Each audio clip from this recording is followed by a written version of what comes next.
We had the penance service here at the parish. I guess that was Tuesday. And Father Herb used the first half of this gospel is the reflection piece for all of us going into the time of penance. And all week I found that there was this theme around the word power. My apologies if you went to me for confession. You're going to hear something I said multiple times, but it just kept striking me. In fact, I have an alliteration for you. It's power, ponder, and passive. So if you leave here with nothing else, you need those three words. But the first is power. And it started that morning. We were having an event that was supposed to have happened the day of the big snowstorm, so it was rescheduled. And it was some speakers coming into the school. And one of them was Mr. Brad Rieger, who used to be superintendent of Sylvania schools. And one of the things he said to the guys was, you have the power to elevate people. And I jotted it down because I was going to have to speak last and try to pull together what the speakers were saying. And they had not talked before. In fact, some of them had never met before this morning. But each and every one of them had some version of, including the last speaker, who talked about Jesus being our example for leadership and talked about how he literally raised up Lazarus from the dead. And so there was this theme around rising people up, elevating them. But what struck me was the idea that we do have the power to elevate people, and we also have the power to bring them down. We're very powerful. We're made in the image and likeness of God. We have a power within us. Maybe we're often aware of what we don't have power over. Young people in particular could begin to list off all the things they're not in charge of or not in control of for any number of reasons. I was supposed to have the 9 o'clock Mass this morning, but I had to help someone else out, and I began my morning at Rosary Care facility, which is the Sylvania Franciscans nursing home, and several oblates are there too. But as I'm looking out at that congregation of battle-tested nuns of many congregations, and religious, and some people who were in life married and had children, I was thinking about that idea of power. And what kind of power do these people have? They may not feel like they have much power, have a space of power. And yet, they are powerful. And so we find ourselves today pondering our own power in the light of the person of Christ. And so that takes us to the word ponder. And just quickly, we don't mean that in the Socratic sense, like cerebrally thinking about things. Ponder biblically has a very different concept. The word, when it says that Mary pondered these things in her heart, the Greek word is symbalo. And one of its definitions includes the idea of fighting, like to encounter someone to fight.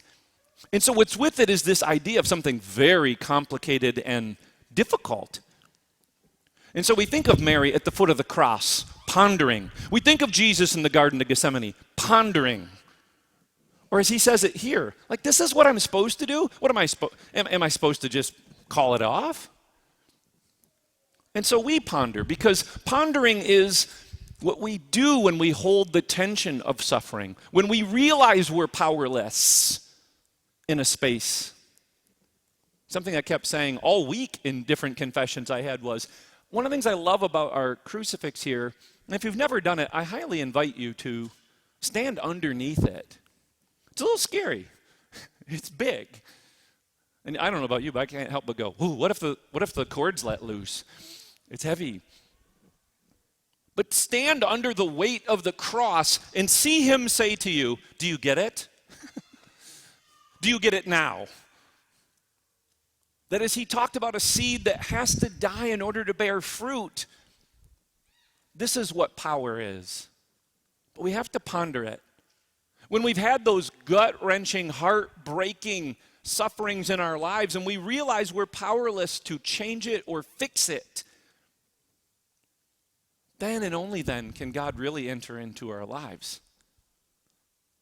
So we have this power in the image and likeness of God, but we have to ponder the tension of it. Because the key to love, the key to family life, community life, is found in that, pondering. And then lastly is the word passive. It's to acknowledge that in the life of Jesus, what he did for us, his passion for us, isn't an action. It's not what he did, it's what he let us do to him. And so we ponder that. When the pandemic began, a lot of people were frustrated very early on because in part what we asked people to do was nothing. Just stay home. And that was hard for a lot of people in the Western world. We want to fix it. Let us get on the front lines. Let us do something. But we weren't asked to do anything.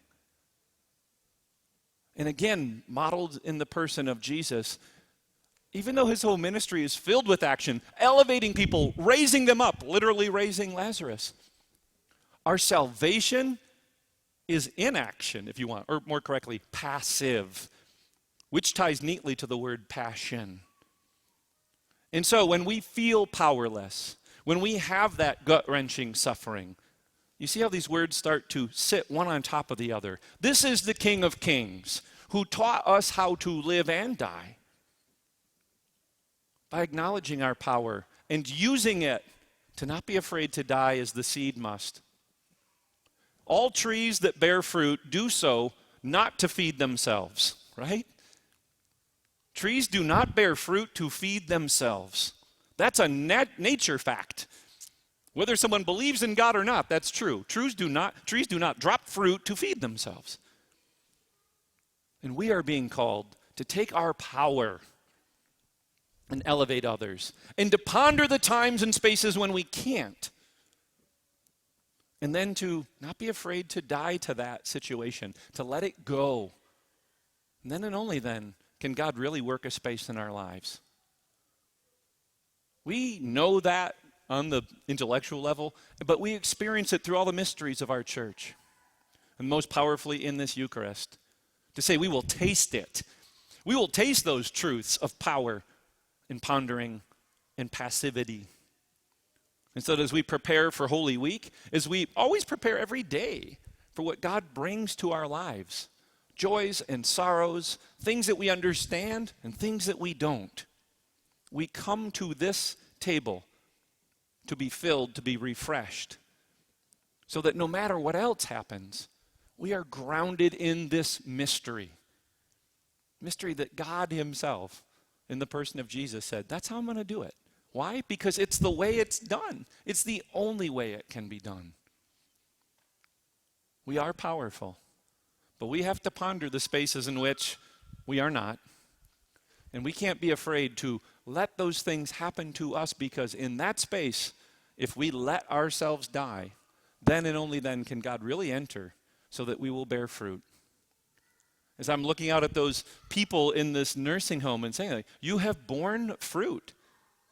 And I know it's got to be difficult to be in a space where you're not actively in ministry anymore. And yet you are called to do something profound and powerful. And I wanted them to hear that it's a witness to me, not because of what they're doing today, but because of what they've always done. Maybe you can relate to that for any number of reasons. When most of us have been injured, maybe we retired and weren't sure what to do. Or again, sometimes young people just feel like they don't have any power. It doesn't matter where we're at in life. We have an opportunity to ponder our power in the context of this passion. May God be praised.